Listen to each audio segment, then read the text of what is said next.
10મી vibrant Gujarat global summit 2024 અંતર્ગત ગાંધીનગરમાં દેશના સૌથી મોટા ગ્લોબલ ટ્રેડ શોનું આયોજન થયું। આ ટ્રેડ શોમાં દેશ વિદેશની કંપનીઓ દ્વારા અલગ અલગ સ્ટોલ લોકો માટે આકર્ષણનું કેન્દ્ર બન્યા। ટ્રેડ શોમાં મેક ઇન ગુજરાત, આત્મનિર્ભર ભારત સહિત વિભિન્ન થીમ પર આધારિત 13 હોલ બનાવાયા હતા, જેમાં સુઝુકીના પ્રદર્શન કેન્દ્રમાં ઉડતી કાર આકર્ષણનું કેન્દ્ર બની। સુઝુકી અને સ્કાય ડ્રાઈવ કંપની દ્વારા ભાગીદારીમાં વિકસિત થઈ રહેલી સ્કાય ડ્રાઈવ ભવિષ્યની ઉડતી કાર ટ્રાફિકની મુશ્કેલીથી મુક્તિ અપાવશે।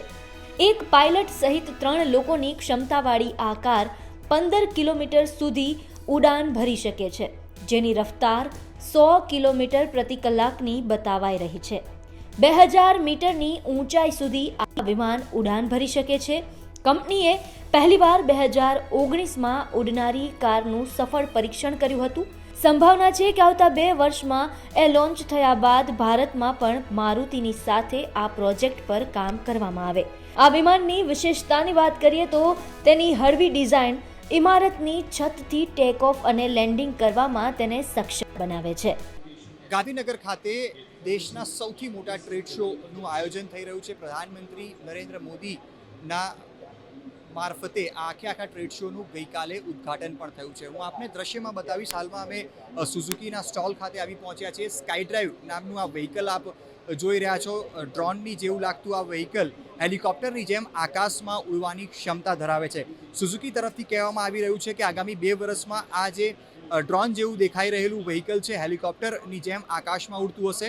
આની અંદર 3 જેટલા લોકો, જેમાં 1 પાયલોટ 2 પેસેન્જર્સનો સમાવેશ થઈ શકે તે પ્રકારનું આ વ્હીકલ જે છે તે જાપાનની અંદર અત્યારે તૈયાર કરવામાં આવી રહ્યું છે। મેક્સિમમ ક્રૂઝ સ્પીડની પણ વાત કરવામાં આવે તો 100 કિલોમીટર પ્રતિ કલાકની આ જે વ્હીકલ આપ અત્યારે દ્રશ્યમાં જોઈ રહ્યા છો તેની મેક્સિમમ ક્રૂઝ સ્પીડ હશે અને રેન્જ પણ લગભગ 15 કિલોમીટરની હશે। ખાસ કરીને ભૂતકાળમાં અને અત્યારે પણ આપણે જે વિમાનોને જોતા હોઈએ છીએ તેમાં ફ્યુઅલ ભરવું પડતું હોય છે, પરંતુ સૌથી મોટી ખાસિયત છે કે આ જે વ્હીકલ અત્યારે આપ જોઈ રહ્યા છો, જેને સ્કાય ડ્રાઈવ કહેવામાં આવી રહ્યું છે, તે બેટરી ઇલેક્ટ્રિક વ્હીકલ છે।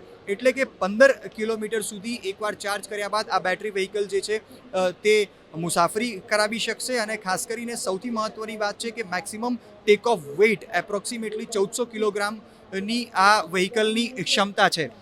જમીનથી જો આ વ્હીકલની વાત કરવામાં આવે તો 2000 મીટરની ઊંચાઈ સુધી આ જે સ્કાય ડ્રાઈવ છે તે પોતાની ઉડાન ભરી શકે છે। એટલે કહી શકાય કે આગામી દિવસની અંદર લગભગ 2 વર્ષની અંદર આ જે મોડલ અત્યારે સુઝુકી તરફથી ટ્રેડ શોમાં દર્શાવવામાં આવી રહ્યું છે તે આકાશમાં ઉડતું જોવા મળી શકે છે। સૌપ્રથમ તો જાપાનમાં હાલમાં તેનું મેન્યુફેક્ચરિંગ થઈ રહ્યું છે અને જો ભવિષ્યમાં આ સફળ થાય છે તો અલગ અલગ દેશોમાં પણ તેનું મેન્યુફેક્ચરિંગ શરૂ કરવામાં આવશે। કેમેરામેન પ્રિતેશ રાવલ સાથે અતુલ તિવારી, ગુજરાત તક।